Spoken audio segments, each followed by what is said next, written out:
Girlfriend ni Mayor Vico Soto ganito pala kaganda.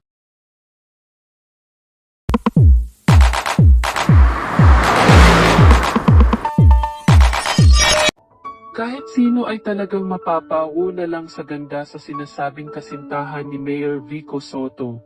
Sino nga ba siya? Hindi naman nakakapagtaka na marami talaga ang humahanga sa angking kagwapuhan ni Pasig City Mayor Vico Soto. Anak siya ng mga veterano sa showbiz na sina Vic Soto at Connie Reyes.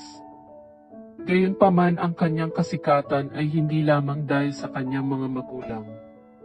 Siya ay nagpupundar ng kanyang career sa politika at siya ay gumagawa ng mapapagkatiwalaan na pangalan sa kanyang trabaho.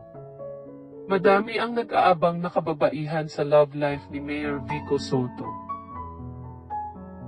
Ilang beses na nga rin na-link ang batang mayor sa babaeng katulad ni Mayor Doña Tesoro at ng host na si Gretchen Ho. Sa isang post mula sa Twitter page ng DZRH ang nagsabing ay si Mayor Vico Soto ay nakikipag-date na ngayon. Isang pahiwatig ang inihayag na sinasabing na ang espesyal na babae ni Mayor Vico ay mula sa Philippine Swimming Team. Isa pang clue ang ibinahagi na siya ay may lahi, model din ng swimwear at kasamang lumalaban sa kakatapos lamang na SEA Games sa Cambodia.